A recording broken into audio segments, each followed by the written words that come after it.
Billionaire thought.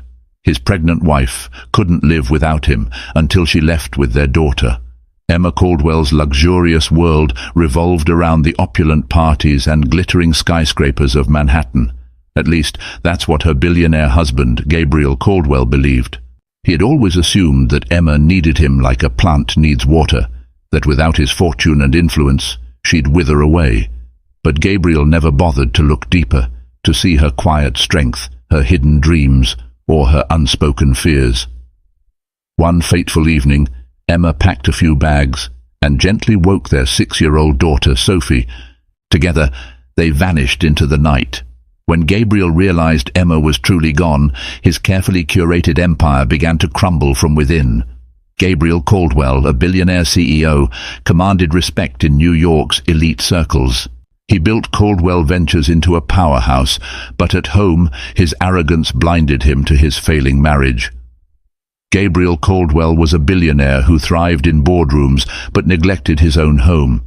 He attributed this disquiet to the daily stress of running a multi-billion-dollar enterprise. But truthfully, it had more to do with his marriage.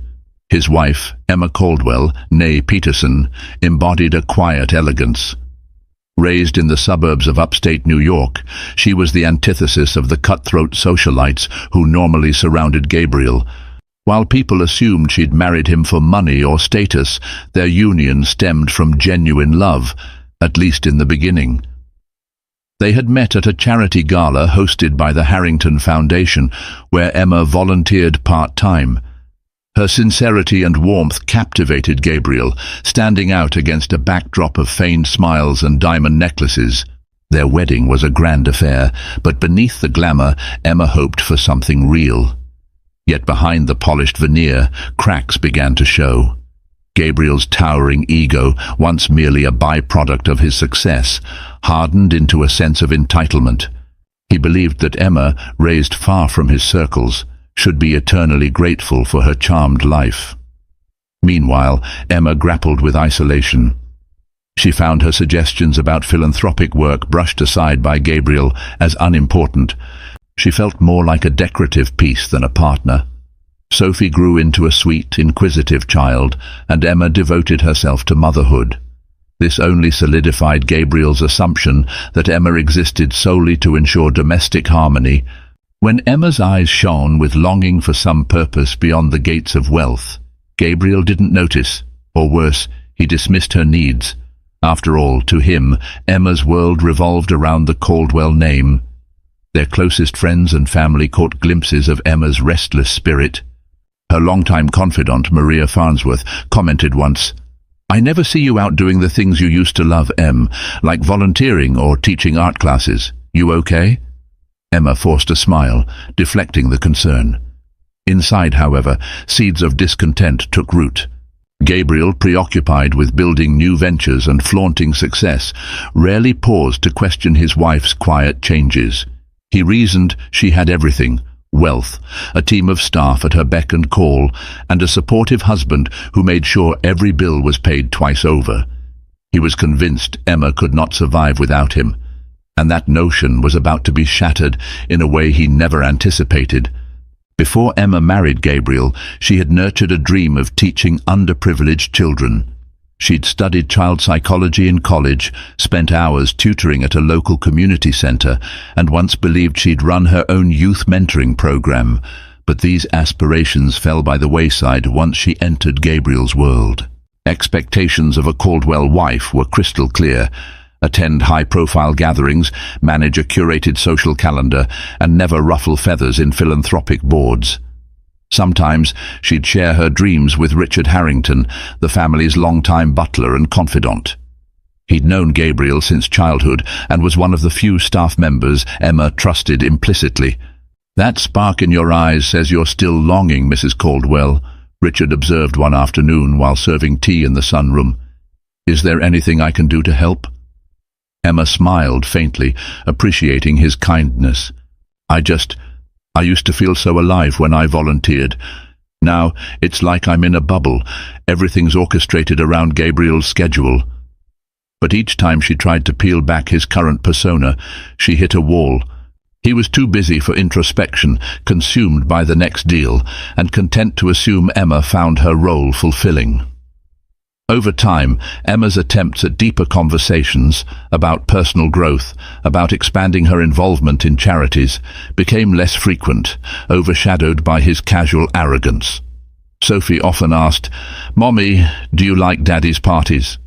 Emma didn't have the heart to lie outright, but neither did she want to talk ill of Gabriel. "They're fine, dear," she'd reply, plastering on that familiar smile. One day, Emma received a call from an old professor, Dr. Patricia Reynolds, who had heard about Emma's philanthropic interests. There was a volunteer opening at a community center in Queens, assisting low-income children with after-school activities. The role would be flexible, perfect for a mother with a busy schedule. Emma's heart soared at the prospect. Finally, a chance to reclaim her identity. But when she mentioned it to Gabriel at dinner that night, just as the staff served lamb medallions with rosemary sauce, he brushed her off. "Why waste your time on that? We could arrange a bigger donation, hire staff to do that job, and you'll be more useful focusing on Caldwell Foundation events." Those words, "Why waste your time?" clung to Emma's thoughts long after dinner ended. She felt her throat tighten with the sting of tears she refused to shed. Gabriel concluded that conversation with a casual wave of his hand, as though the matter was settled. At that moment, Emma realized that if she didn't act soon, her voice would disappear altogether. Over the subsequent weeks, the rift between Emma and Gabriel grew more evident. The atmosphere in the penthouse became suffocating, laced with unspoken resentment and mounting tension. Rather than addressing the problem head-on, Gabriel doubled down on his assumption that Emma was merely going through a phase. In his eyes, once she snapped out of it, life would resume its normal course. Dinner parties, philanthropic galas, and scheduled vacations to exotic locales. Their marital bed became as cold as the marble floors. Gabriel, absorbed in business deals, left home at dawn and returned well past midnight. Emma, for her part, busied herself with Sophie's routines, ballet recitals, reading bedtime stories, and quiet, introspective evenings where she considered her next move. One night, Gabriel invited Emma to a high-stakes investor dinner at the famed Le Châtel restaurant. She reluctantly agreed, hoping to at least spend some time with him, even if it was under the watchful gaze of corporate elites. Arriving in a sleek black limousine, Emma wore a champagne-colored gown, exuding elegance that belied her internal turmoil. The dinner itself was an ostentatious display of wealth, platter after platter of caviar, gold-leaf desserts, and vintage wines that cost more than most people's yearly rent. As Emma sat next to Gabriel, listening to discussions of leveraged buyouts and overseas expansions, she felt a familiar sense of alienation. Whenever she tried to interject with a thought, perhaps a more humanitarian viewpoint, she was politely ignored or cut off by Gabriel's entourage. Her seat neighbor, a hedge fund manager named Jonathan Pierce, indulged her polite small talk about Sophie, but his eyes kept drifting toward more important conversations about quarterly returns. Emma realized that in these circles she was either Gabriel's wife or invisible. A pang of longing for something real, something honest, seized her chest. Later that evening, when they returned home, Emma confronted Gabriel. She stood in the living room, arms folded protectively. "I'm unhappy," she stated plainly. "I want to do something meaningful with my time, help others, especially children who aren't born into wealth. Why can't you support me in that?" Gabriel, exasperated and slightly tipsy from the expensive wines, scowled. You have everything, a beautiful home, staff, financial security. Why chase after something so trivial?" He tossed his jacket onto a nearby chair. "I'm busy building an empire for this family, for Sophie's future. You're supposed to manage the social aspects, not question our lifestyle." His words echoed in the high-ceilinged room. Emma felt as if she was drowning in an ocean of gilded furniture and custom-made drapes. She locked eyes with Gabriel, her voice trembling. "Do you think I'm ungrateful? That I should just smile and nod, living in your shadow?" He brushed off the anger in her tone. Yes, I do, because let's face it, you wouldn't last a day out there without my resources. I'm the one who got us here. I'm the one who can keep us here. Stop acting like you're the victim." That final remark sliced through Emma's heart. Without a second thought, she turned on her heel and went straight to Sophie's room. The little girl was asleep, her breathing soft and peaceful. Emma stood by Sophie's bedside, tears stinging her eyes as she considered the life lesson she was inadvertently teaching her daughter, that a woman should remain voiceless if financially secure. In that moment, Emma resolved that she would no longer allow Sophie to grow up believing this was normal. If Gabriel refused to respect her autonomy, she would take matters into her own hands, no matter the cost. Emma spent the following days in a sort of daze, meticulously planning her exit. Despite the overwhelming wealth that surrounded her, she had a personal savings account, small by Caldwell standards, but enough to get by for a few months. Gabriel had given her access to a substantial monthly stipend for household expenses. Unbeknownst to him, she'd been quietly setting aside portions of it for emergencies. Now that foresight might just save her.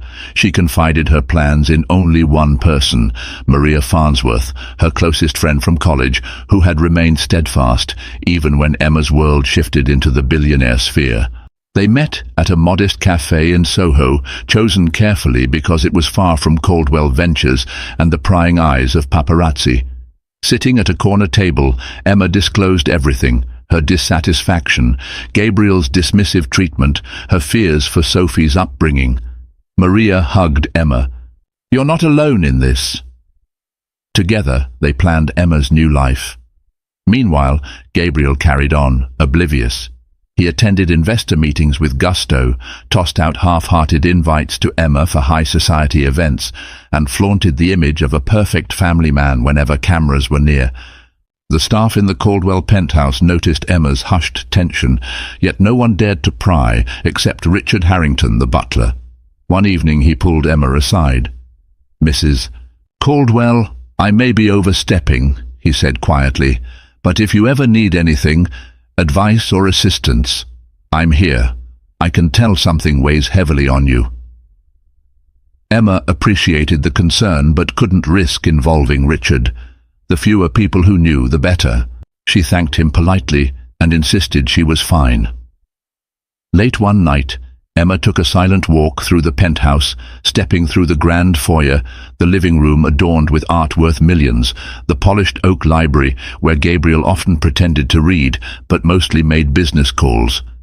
She ended up in Sophie's bedroom, where a small nightlight cast gentle shadows on the walls. Sophie was fast asleep, clutching a stuffed rabbit named Bun Bun. Emma's gaze lingered on Sophie's innocent face. She realized that for her daughter's sake, so Sophie could grow up believing in her own agency, she had to leave. In that instant, her resolve solidified. She kissed Sophie's forehead, tears brimming. Emma recognized she might lose everything, but she couldn't sacrifice her dignity or Sophie's well-being any longer. 2 nights later, with Gabriel away on a business trip to Singapore, Emma seized the opportunity. She'd arranged for Maria to park a borrowed car discreetly on a quiet side street near the penthouse. Emma slipped out of bed at 4 in the morning and gently woke Sophie. "Sweetheart, we're going on a trip," Emma whispered, her voice trembling. "We need to be very quiet and leave right now." Sophie stirred, confused but trusting her mother. Together, they tiptoed through the hushed corridors. Emma carried a small suitcase filled with Sophie's essentials: clothes, favorite books, Bun. Her own belongings fit into a single duffel bag. She took one last look at the penthouse, remembering the myriad times she'd hoped this place would become a real home. They made their escape down the service elevator to avoid the doorman's scrutiny.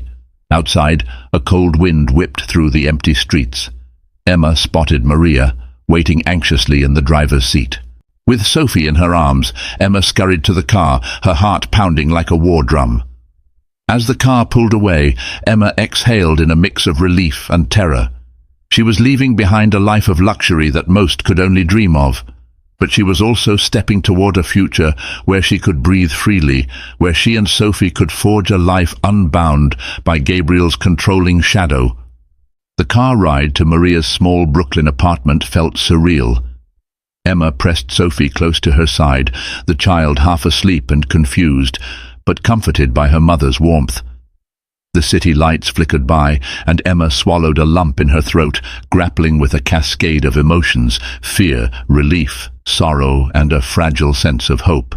Once they reached Maria's building, Sophie fully woke, peering at the unfamiliar setting.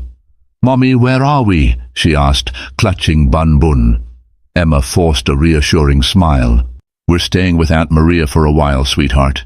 It's an adventure, okay?" Sophie nodded, though her lower lip quivered with uncertainty. Maria helped carry the bags upstairs to her modest one-bedroom unit. She'd prepared the living room couch, layering it with blankets and pillows, turning it into a makeshift bed. Emma laid Sophie down gently, whispered a lullaby, and watched as her daughter drifted back to sleep. Only then did Emma finally exhale. Maria guided Emma to the cramped kitchen, where she brewed fresh coffee. The rich aroma cut through the pre-dawn gloom. They sat together at a tiny table, hardly enough room for 2 chairs. For a moment, neither spoke. Words seemed inadequate. "How are you feeling?" Maria ventured softly. Emma sipped her coffee, ignoring how her hands trembled. "Terrified," she admitted, "but also free. I know it won't be easy." Maria nodded, sliding a phone across the table. "I got you this prepaid cell. Gabriel might track your usual phone or freeze credit cards. Use this for any calls." Emma's chest tightened. This was more than a temporary spat. She was effectively going off-grid to some extent. She thought about her meager bank account, which might not last beyond a few months of living expenses. "I'll look for a job," she resolved. "Something to support Sophie and me. I won't rely on him again." Maria squeezed her hand in solidarity. "I'll help however I can. Just promise me you won't go hungry or let Sophie go without. We'll figure it out together." Emma nodded, tears pooling in her eyes. "Thank you. I'll find a way forward." When dawn broke, Emma's first day as a single mother, albeit in secret, officially began. She left Maria's apartment briefly to buy groceries and a few basic items for Sophie. The modest street bustled with people heading to work, school children waiting for buses. No paparazzi lurked, no black SUVs with tinted windows. It was an ordinary scene she found oddly comforting. Back in the penthouse, however, chaos reigned. Gabriel had returned from his Singapore trip earlier than planned. When he discovered Emma and Sophie gone, he initially assumed they were out shopping or visiting a spa. But hours passed with no word. He tried Emma's phone, but it went straight to voicemail. He questioned the staff. The nanny said Emma had cancelled her shift unexpectedly, and no one knew why. Richard Harrington mentioned seeing Emma leave briefly, but had no details. Concern morphed into anger when Gabriel realized Emma's closet was nearly empty, and Sophie's belongings were missing as well. "How dare she just walk out on me?" he muttered to himself, scanning the suite for any note or explanation. He found nothing. His frustration ballooned into fury at the notion that Emma would disrespect him, the patriarch of the Caldwell Empire.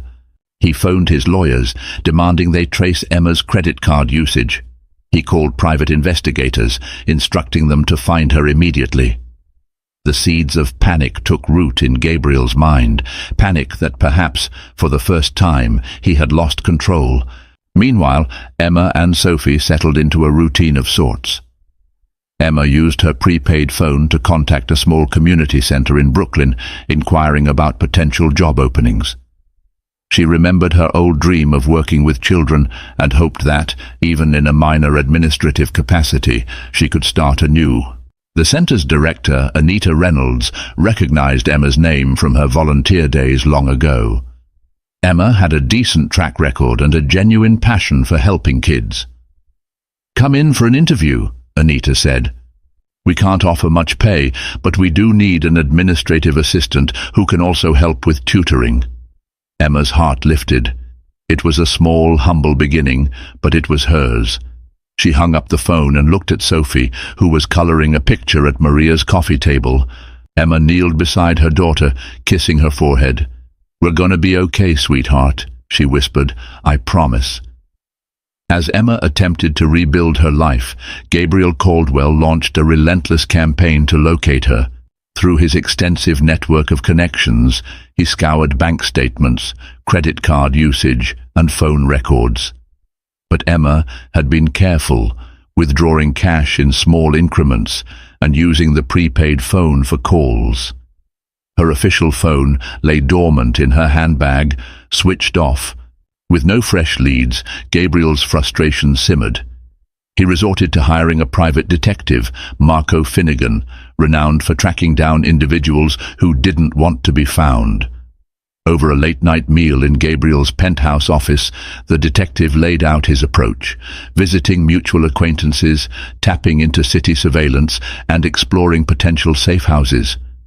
Gabriel tossed a briefcase full of cash onto his desk, stating, "Spare no expense. My wife and daughter must return." Even as he fumed, Gabriel refused to consider the possibility that Emma left of her own volition. To him, there had to be a misunderstanding or some external influence. The notion that Emma independently chose to flee his world, well, that simply defied his ego. In the weeks that followed, Marco questioned staff from the Caldwell mansion to the offices of Caldwell Ventures. He also chatted with neighbors and Emma's acquaintances. Richard Harrington, the butler, played it carefully. He truthfully didn't know Emma's whereabouts, but he suspected she was making a clean break. When Marco pressed him for any clue, Richard simply replied, "Mrs. Caldwell said nothing to me. She left at odd hours. That's all I know." The pressure from family and business circles weighed on Gabriel. He had always cultivated an image of impeccable control, but now rumors swirled that he couldn't manage his own household. The board of Caldwell Ventures eyed him warily, worried his personal troubles might distract him from negotiations and expansions. Meanwhile, Emma progressed with her new life in Brooklyn. She secured a part-time administrative job at the community center. Although the pay was modest, she discovered a refreshing sense of purpose. Daily, she juggled tasks like updating program schedules, ordering supplies for after-school tutoring sessions, and occasionally stepping in to teach art classes to energetic children. Sophie adapted more quickly than Emma expected. She missed her old bedroom, but was soothed by Emma's constant presence. They shared a small pull-out sofa in Maria's apartment, making it a nightly ritual to read a story by flashlight. Sophie's favorite was The Velveteen Rabbit, a tale about becoming real even when one feels out of place. Tucked away from prying eyes, Emma felt relief that no one recognized her as the Caldwell heiress. She dressed in simple clothing, avoided Manhattan hotspots, and used public transportation. Sometimes she caught glimpses of newspapers or magazines showcasing Gabriel at high-profile events, with headlines speculating about her disappearance. She quickly learned to avoid those triggers. Her focus was now on forging a new identity, one shaped by her own choices, not by a Caldwell marriage. But Emma's anonymity was fragile. One afternoon, at the community center's front desk, she overheard a conversation between the center's director, Anita, and a volunteer. "Did you hear? The Caldwell Foundation is looking to sponsor smaller youth organizations." Emma froze in her seat. She recalled Gabriel's philanthropic foundation, often used as a PR tool to polish his image. Anxiety gripped her. If the Caldwell Foundation reached out to the community center, her cover could be blown. Sure enough, within a week, a formal inquiry arrived. The Caldwell Foundation wanted to schedule a site visit. Anita, thrilled by the potential funding, bubbled with excitement. "This could do wonders for our budget," she told Emma. Though panic surged, Emma feigned composure. She volunteered to handle the meeting details, hoping to intercept any Caldwell representatives. However, she secretly dreaded the possibility that Gabriel himself might appear, or that he'd somehow discover her through the Foundation's involvement. In the coming days, Emma prepared for the site visit. ensuring the kids' art projects were displayed. The facility was tidy, and volunteer schedules were confirmed. Inside, her nerves sizzled, but she managed a facade of calm. Little did she know, Gabriel's detective, Marco Finnegan, was closing in from another angle. A neighbor of Maria Farnsworth had casually mentioned seeing a young woman and child entering the apartment building, matching Emma's description. The net was drawing tighter, and Emma's tenuous new world teetered on the brink of discovery. The day of the Caldwell Foundation site visit arrived. The community center buzzed with anticipation, staff and volunteers hurrying to tidy up every corner. Artwork pinned to the walls showcased colorful drawings from local children, rainbows, family portraits, cityscapes. Emma had spent the early morning ensuring all administrative files were in order. She wore a plain navy blue dress, hoping it wouldn't attract attention. Anita Reynolds, the director, greeted the Caldwell Foundation representatives at the door. They were mid-level associates. A woman named Caroline Best and her colleague, Michael Chen, tasked with evaluating community programs. Emma's heart pounded as she observed them from behind the reception desk. For a moment she braced herself for the possibility that they might recognize her. However, neither had direct personal ties to Gabriel. They addressed her politely, but with no hint of recognition. Emma led them on a brief tour, showing off the tutoring rooms, the small library, and the multi-purpose hall where children played basketball. Caroline and Michael asked standard questions about funding, the center's operating costs, and the number of kids served. The tension in Emma's chest eased slightly. Perhaps she would remain safely under the radar. That hope was short-lived. Halfway through the tour, Sophie emerged from a side room, carrying her drawing pad. She beamed at her mother. "Mommy, look what I made." Emma felt an invisible jolt of panic. She smiled at Sophie, trying to remain calm. "That's lovely, sweetheart. Why don't you go show Missy?" "Anita," she said, gently guiding her daughter away. Sophie blinked curiously at Caroline and Michael, but scurried off without fuss. Caroline's eyes narrowed. "Your daughter?" she inquired, a note of interest creeping into her tone. Emma nodded, keeping her reply short. "Yes, she comes here after school sometimes." Caroline shrugged, apparently unperturbed. They continued the tour, concluding in the staff lounge. Michael thanked Emma for her time, mentioning they'd compile a report to present to the Caldwell Foundation board. Emma's heart fluttered again at the mention of Gabriel's involvement. She forced a polite smile, praying she remained just another employee in their eyes. As Caroline and Michael departed, Emma exhaled a massive sigh of relief. She almost laughed at herself for being so tense, but she knew better than to let her guard down completely. Just as she was about to escort them out, she noticed a tall, stocky figure in the hallway, Marco Finnegan, the private detective. He locked eyes with her, his expression revealing recognition. Time seemed to freeze. Emma's stomach flipped as her mind raced. How did he get in here? Had he tracked me directly? She needed to think fast. The detective took a step forward, eyes cold and calculating. "Mrs. Caldwell," he said quietly, "we've been looking for you. Gabriel wants you to come home." Emma's throat constricted. She waved a hand at Caroline and Michael, forcing a bright tone. "Could you give us a moment?" Her visitors, oblivious to the drama, nodded and walked out of earshot. Quickly, Emma pulled Marco aside, out of the main hallway. "I'm not going back," she hissed, keeping her voice low so as not to attract attention from the center's staff or children. "Tell Gabriel I'm safe, and I don't want to be found." Marco raised an eyebrow. "I'm not paid to relay messages. I'm paid to bring you back." Emma's pulse thundered. "Listen carefully. If you cause a scene here, it'll only hurt the children this center serves. I'm sure that's not something you or Gabriel would want in the press. I left on my own. I am not kidnapped, not in danger. Let me be." The detective glanced around, apparently wary of public attention. He stepped back, lips pursed. "Gabriel isn't going to like this," he muttered. "If you won't come willingly, there will be legal ramifications, custody battles, court orders, you name it." Emma set her jaw. Then we'll settle it in court. I'm not returning to that life. Now get out." They locked eyes, tension coiling in the air like an electric wire about to snap. Finally, Marco grunted and turned away, stalking down the hall. Emma closed her eyes, adrenaline pumping. She realized the cat-and-mouse game had escalated. Gabriel now knew where she worked, and likely where she lived. The illusions of hiding were about to shatter. After her shift, Emma collected Sophie from an art class. She was trembling with fear and uncertainty. The child sensed something was off, but Emma masked it as best she could. She texted Maria, "Marco found me. We need a new plan."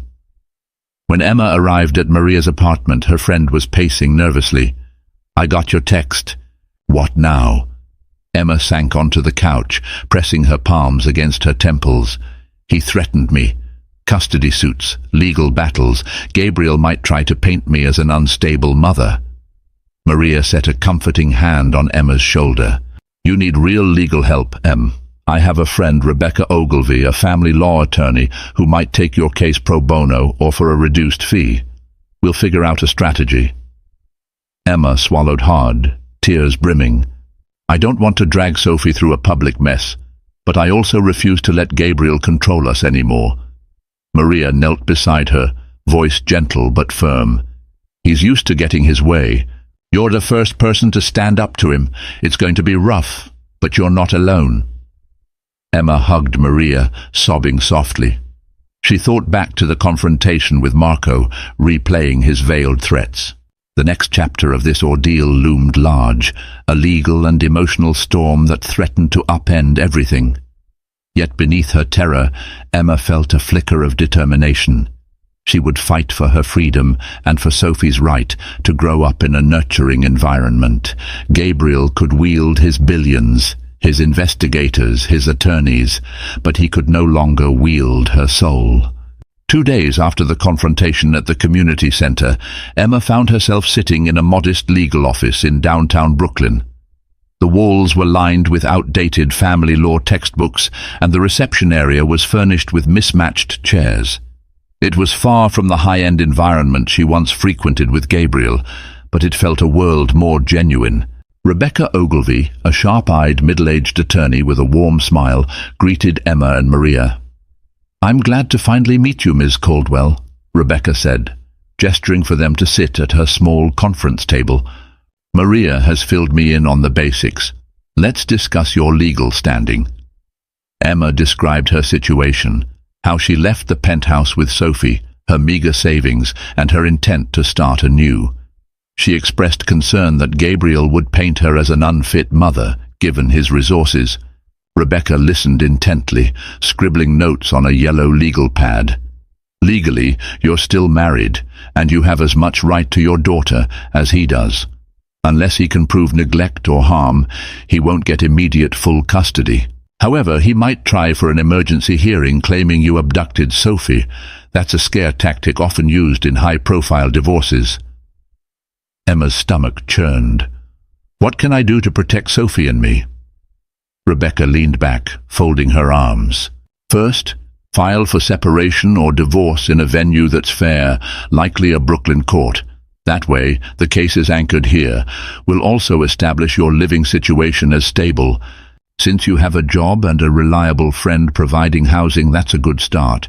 We might request a protective order if Gabriel threatens or harasses you." Emma exhaled slowly, nodding. Filing for divorce felt monumental, like burning the last bridge to her old life. Yet she knew it was necessary. "Let's do it," she said, her voice steadier than she felt. That evening, Emma returned to Maria's apartment and broke the news to Sophie gently. "Honey," she said, sitting beside her daughter on the pull-out sofa, "we're going to see a lawyer about our family. It means Mommy and Daddy might need to talk with a judge."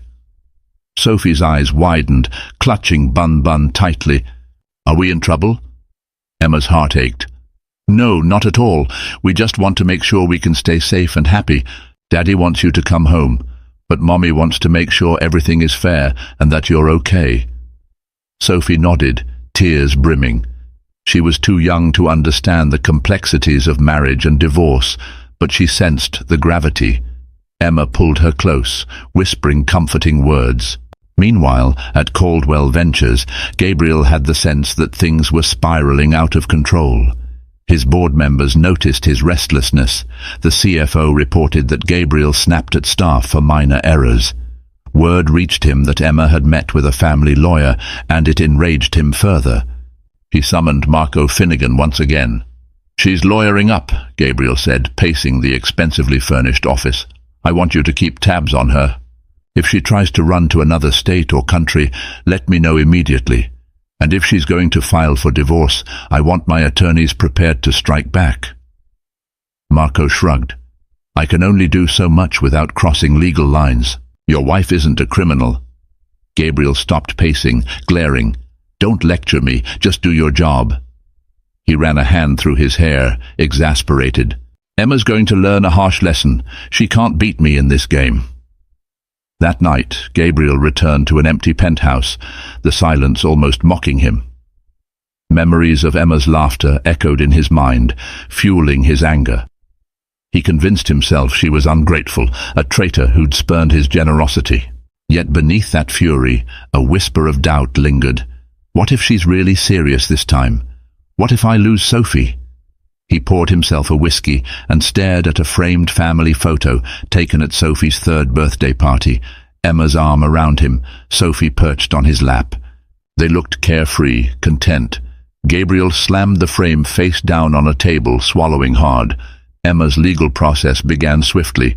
With Rebecca Ogilvy's guidance, she filed a petition for legal separation, citing emotional neglect and irreconcilable differences. It was a bold move, forcing the matter into a court setting where an impartial judge would weigh the circumstances. The day after filing, a court date was set for an initial hearing regarding custody and visitation. News spread like wildfire among Manhattan's social elite. The tabloids caught wind of billionaire Caldwell's estranged wife seeking separation, fueling gossip that Emma had either lost her mind or discovered some hidden scandal. Those who had dismissed her as a mere accessory to Gabriel were now eager for any scandalous details. Maria's apartment offered Emma a modicum of safety, though reporters occasionally lurked in the neighborhood. Emma carefully shielded Sophie from the paparazzi's cameras, often taking her to the community center through back entrances or leaving early in the morning. She also requested flexible hours from Anita, who sympathized with her plight and rearranged the schedule so Emma could focus on legal preparations. Finally, the day of the court hearing arrived. The courthouse in downtown Brooklyn was a flurry of activity, from attorneys rushing through corridors to families waiting anxiously on wooden benches. Emma wore a simple grey dress and clutched a folder of documents, including proof of her new employment, statements of her finances, and an informal list of references from the community center. Rebecca met her outside the courtroom. "Stay calm," the lawyer advised. "Gabriel may posture, but the judge is primarily concerned about Sophie's well-being." Inside, they found Gabriel already seated at the petitioner's table with his high-powered legal team. He wore an impeccably tailored suit and a stony expression. Emma's heart pounded as she took her seat, acutely aware of the tension radiating from her soon-to-be ex-husband. After some procedural formalities, the judge, an older woman named Lydia Kendall, addressed the matter of temporary custody. Emma's lawyer presented evidence that Sophie had been living with Emma, attending the community center's after-school programs and receiving stable care. Gabriel's attorney countered that Emma had unilaterally removed Sophie from a luxurious, well-resourced environment. Judge Kendall peered over her reading glasses. "Ms. Caldwell, why did you leave the marital home with your daughter?" Emma inhaled, voice trembling slightly. "I felt unsafe emotionally. My husband dismissed my attempts to find personal fulfillment, belittled my sense of self. I couldn't raise Sophie in that environment." Gabriel's attorney scoffed. "That's hardly a justification for depriving Mr. Caldwell of his parental rights." Rebecca intervened. "Emma Caldwell did not prevent Mr. Caldwell from visiting Sophie. He made no attempt at a civil approach to see his daughter. Instead, he hired a private detective to track them. We believe a neutral arrangement is best until the court finalizes custody. The judge nodded thoughtfully. Very well. I'm inclined to grant Mrs. Caldwell temporary primary custody, with Mr. Caldwell entitled to supervised visitation. We'll schedule a follow-up hearing to review final arrangements. Gabriel's eyes blazed with disbelief. He rose to his feet. Your Honor, I'm Sophie's father. We have a stable home, resources beyond measure. Why should I be relegated to supervised visits? Judge Kendall's tone sharpened. Because, Mr. Caldwell, you used a private detective to locate your wife and child, which suggests potential intimidation. The court aims to protect the child's emotional welfare. Gabriel clenched his jaw, swallowing his protest. For the first time in his adult life, a scenario was unfolding where his money and influence weren't enough to guarantee victory. Emma, meanwhile, felt a surge of relief. She left the courtroom with trembling legs, but a lighter heart. She had secured the first legal acknowledgement that she could care for Sophie independently, at least for the time being. In the hallway, Gabriel intercepted Emma briefly. This isn't over, he said, voice low. I'll do whatever it takes to bring Sophie back home. Emma, standing taller than she ever had in his presence, met his glare. You're free to try, Gabriel, but I won't let you intimidate me anymore. Her words hung in the air as they parted ways. For Emma, the hearing's outcome marked a turning point. The law, at least for the moment, was on her side, affirming that she and Sophie had a right to define their own life. Yet she knew the battle was far from over. Gabriel wasn't a man who accepted defeat gracefully, and the storm that loomed could easily overshadow the small victory she'd just achieved. Back at Maria's apartment, Emma tried to maintain an aura of calm for Sophie's sake. She continued her part-time work at the community center, gleaning a sense of purpose that balanced out the stress of the legal proceedings. Yet a gnawing fear lingered, fueled by Gabriel's parting words at the courthouse. True to form, Gabriel ramped up his efforts. He made media appearances, painting Emma as an unstable mother undergoing an emotional crisis. He donated massive sums to children's hospitals and educational programs in a campaign to bolster his public image. Magazine covers displayed Gabriel Caldwell wearing a solemn expression with headlines like, "A Father's Plea, Bring My Daughter Home." Emma avoided reading or watching these stories, but snippets trickled in through social media or well-meaning acquaintances. She felt torn between anger and heartbreak. The man she once loved had metamorphosed into a shrewd strategist, determined to spin their marital conflict into a public sympathy ploy. One night, while Sophie slept in the bedroom, Emma found herself sitting on the couch, tears slipping down her cheeks. Maria emerged from her room, noticing Emma's distress. Talk to me," Maria urged gently. Emma rubbed her eyes. "I see him on every channel, every headline. It's like he's rewriting our marriage as if I'm some reckless woman. What if the court starts believing him? He has so much influence." Maria sighed, wrapping an arm around Emma's shoulder. "His money can't change the truth. You have your job, a stable environment, and no evidence suggests you're unfit. Let him run his PR campaign. It doesn't guarantee a win in court." Emma nodded, sniffling. "I guess. It's just exhausting. I'm not used to fighting like this." "It's a new day, Em," Maria said, smiling softly.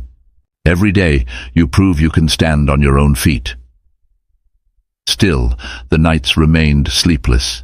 Emma tossed and turned, haunted by memories of good times with Gabriel, his spontaneous jokes, the way he used to look at her with genuine admiration before wealth hardened him.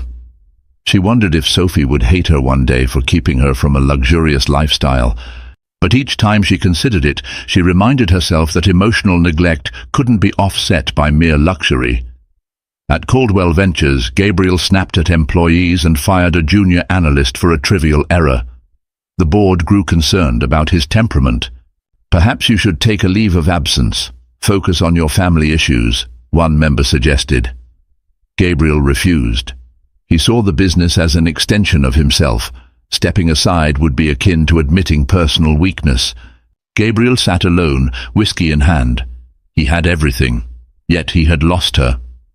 Occasionally, he recalled Emma's timid pleas for more involvement in philanthropic work, her longing for something beyond dinner parties. But Gabriel pushed those recollections aside. Admitting guilt was not his style. He believed the upcoming final custody hearing would be his chance to rectify matters. He'd instruct his lawyers to unveil every tool at their disposal, even if it meant targeting Emma's mental and emotional stability. As the date of the final hearing approached, both Emma and Gabriel felt the weight of impending judgment. For Emma, it was a struggle to preserve her newfound autonomy and protect Sophie's future.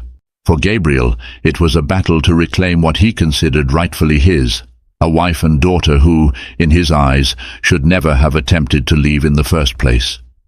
As the custody battle loomed, Gabriel's carefully constructed life began to feel empty. The luxury, the power, it all meant nothing without his family. Stunned by the financial blow, Gabriel found himself alone in his penthouse late one night. His tie loosened and an untouched meal sat on the dining table. For a moment, he looked out at the cityscape that had always symbolized his triumph. Now it felt like a cold labyrinth where he might just lose everything. He sank onto a sofa, eyes wandering across the family photographs Emma hadn't managed to take when she left. One picture showed a beaming Emma cradling a toddler Sophie at a beach resort in Maui. They were all smiles, unburdened by the demands of success. A pang of regret welled up in Gabriel's chest. He wondered when he'd last truly laughed with his wife. When had his heart last been open to empathy rather than dominance? The next day, spurred by this inner turmoil, Gabriel reached out to Richard Harrington, the butler who had all but stepped away since Emma's departure. They met for tea in the penthouse's smaller, cozier sitting room. "I heard about the collapsed merger, sir. My condolences," Richard said with genuine warmth. Gabriel stared at the older man, remembering the countless times Richard had gently guided him during childhood. "Richard, I think I've made a mess of things," he confessed, surprising even himself with the admission. "I always assumed Emma needed me, that she was content. Now, everything's spiraling, and she's found a way to live without me." Richard nodded. "She's a strong woman, sir. That's been evident for a long time. Sometimes in your world, you forget that real love can't be bought or forced." A long pause settled. Gabriel fiddled with a teacup, uncharacteristically uncertain. "Do you think it's too late for me to make amends?" "That depends on your sincerity," Richard said softly. "You'd have to show genuine respect for her autonomy, not just words, but actions. Emma won't come back to a life of subjugation, no matter how lavish." That conversation planted a seed in Gabriel's mind. Over the next few days, he toned down the PR campaign portraying Emma as unstable. He cancelled the onslaught of negative press that his publicist had lined up. Instead, he directed his lawyers to reassess their strategy, focusing less on attacking Emma's character and more on proposing a co-parenting approach. Emma's attorney, Rebecca, informed her that Gabriel's legal team had suddenly become more conciliatory. Emma raised an eyebrow. "What's he up to?" Rebecca shrugged. "Hard to say. Maybe he realized the court would see through any slander, or maybe he's come to his senses." Emma felt a cautious relief. Gabriel's shift might mean fewer smears in court. Still, she didn't trust it fully. She prepared diligently for the final hearing, collecting statements from community center staff and neighbors attesting to her stable environment. She also asked Maria to testify about the emotional strain she'd witnessed in Emma's marriage. Meanwhile, Sophie's innocent questions continued. "Daddy used to read me stories," she said one morning while coloring. "Will he ever do that again?" Emma swallowed back tears. "Maybe one day," she replied softly. On the eve of the final hearing, Emma found a bouquet of lilies at the community center's reception desk, addressed simply to Miss Emma Caldwell. The note read, "I'm sorry for everything. I hope we can find common ground for Sophie's sake. Gabriel." Emma stared at the note for a long time. She couldn't deny feeling a flicker of hope that perhaps Gabriel was truly re-evaluating his behavior. Yet she also recalled the long nights of feeling neglected, his dismissive words, his assumption that she was merely an accessory to his empire. People can change, she thought, but only if they truly want to. The final hearing would determine whether Gabriel's shift in attitude was genuine or just another play for control. The day of the final custody hearing dawned cloudy and cool, as if the weather itself were uncertain about the outcome. Emma, dressed in a simple navy skirt and blouse, determined to present herself as the competent mother she knew she was. Sophie stayed with Maria, unaware of the tense legal proceedings that would shape their family's future. The courtroom was larger this time, reflecting the gravity of the case. Reporters milled about outside, but cameras were barred from the proceedings. Emma's heart pounded as she took her seat beside Rebecca. Across the aisle, Gabriel and his new, more subdued legal team conferred in hushed tones. Judge Kendall began by outlining the case details: Emma's request for primary custody, Gabriel's counter-request, and the evaluations made since the initial hearing. Then each side presented arguments. Rebecca highlighted Emma's consistent job at the community center, her stable living situation with supportive references, and Sophie's well-being under Emma's care. She also cited Gabriel's prior attempts at intimidation, though acknowledging his more recent cooperative stance. When it was Gabriel's turn, his lead attorney spoke calmly. "Mr. Caldwell would like to address the court directly." Emma's chest tightened as Gabriel rose. He cleared his throat and fixed his gaze on Judge Kendall rather than Emma. "Your Honor," he began, his voice carefully measured, "I've made mistakes. In my pursuit of success, I neglected Emma's needs and assumed she'd always be content in my shadow. I now realize that was wrong. Emma is an incredible mother, and Sophie deserves her presence. However, I also love my daughter deeply. I'm asking the court for joint custody to allow me to remain a significant part of Sophie's life." He paused, glancing at Emma for a fleeting moment. "I have no interest in tarnishing Emma's reputation. I admit to having used poor judgment in the early stages of this separation. But I've come to understand that coercion or force won't rebuild our family bonds. I simply wish to be part of Sophie's life in a manner that's fair and respectful." Emma felt tears prick her eyes. She was taken aback by his humility. Whether it was entirely genuine or a calculated move, she couldn't tell, but it was a far cry from the combative arrogance she'd grown used to. Judge Kendall observed both parties with a measured expression. "Thank you, Mr. Caldwell. Mrs. Caldwell, any response?" Emma stood, smoothing her blouse. She inhaled, meeting the judge's gaze. "All I ever wanted was to be treated as an equal partner, not a commodity. I believe Sophie should have both parents in her life, provided it's a safe and nurturing environment. If Gabriel is sincere in his change of heart, I won't stand in the way of a fair custody arrangement." The judge nodded, her expression thoughtful. "This court is primarily concerned with Sophie Caldwell's best interests. Given the evidence and the apparent willingness of both parents to collaborate, I'm inclined to grant joint legal custody, with Emma retaining primary physical custody. Mr. Caldwell will receive scheduled visitations with an option to expand as time goes on, contingent on continued cooperation." A murmur spread through the courtroom. Gabriel looked relieved, though there was a trace of sadness in his eyes.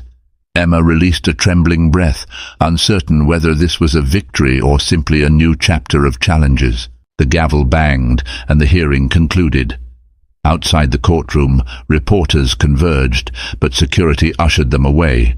Emma tried to slip out quietly, but Gabriel caught up with her. For a moment they stood face to face in the hallway. Lawyers and onlookers drifted by, but the two of them might as well have been alone. "I'm serious about changing," Gabriel said softly. "I know it won't be easy for you to trust me again, but for Sophie's sake, and maybe for ours, I want to try. Emma searched his eyes, still wary. Don't make promises you can't keep. I fought too hard for my independence. He nodded.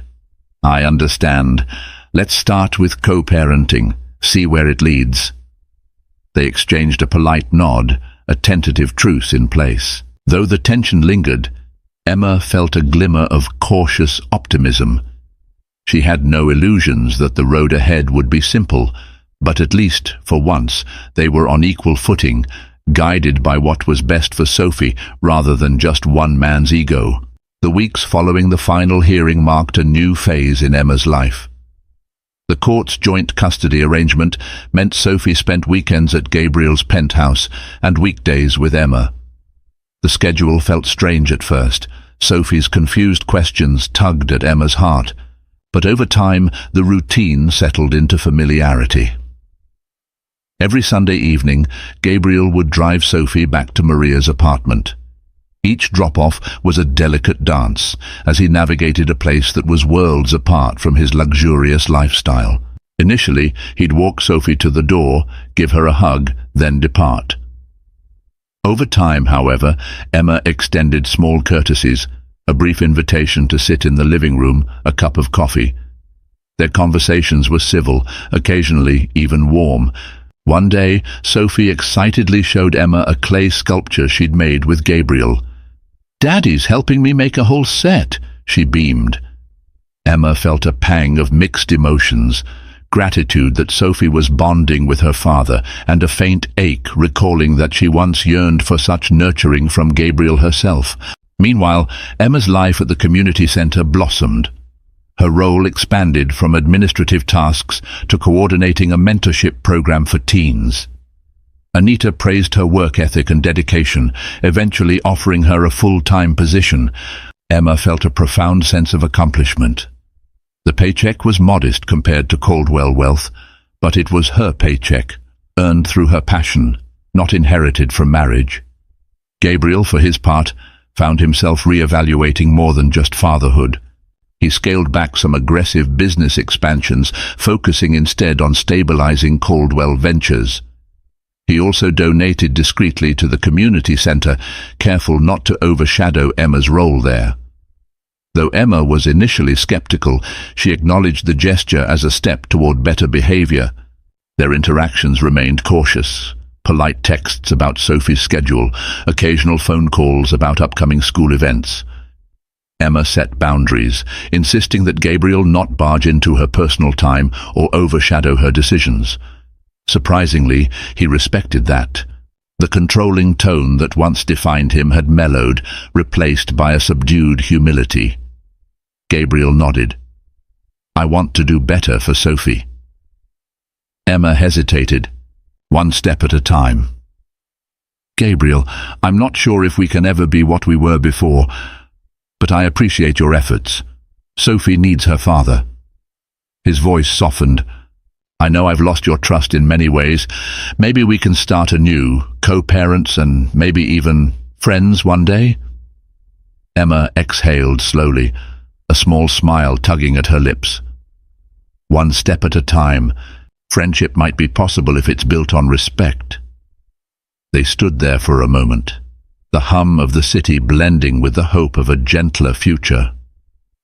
Emma realized that, though she'd walked away from a life of luxury, she'd found something more valuable. A sense of self, a voice that refused to be silenced.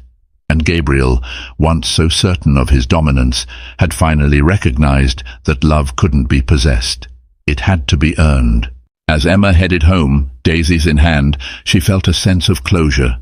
She and Sophie had carved out a new life, humble, yes, but genuinely fulfilling. Whatever happened next, it would be on terms that honored her integrity and Sophie's well-being. And maybe, just maybe, Gabriel was learning that a true family isn't forged by wealth or power, but by understanding, compromise, and a willingness to grow together. In the end, Emma discovered that the greatest wealth she could ever hold was her own self-worth, and that her daughter Sophie thrived not on lavish extravagance, but on love, security, and honest connection. Gabriel, once blinded by his own arrogance, came to see that real relationships cannot be bought or demanded. They must be nurtured through respect and genuine care. While their journey remains a work in progress, Emma and Gabriel have learned to collaborate for Sophie's sake, forging a new, healthier dynamic built on empathy instead of control. Their tale stands as a testament that life's toughest trials can lead to unexpected transformations if we are brave enough to step away from what no longer serves us and move toward a path of authenticity. If Emma's courage and determination moved you, please like this video, share it with others who appreciate heartfelt stories, and subscribe to our channel for more inspiring real-life drama stories.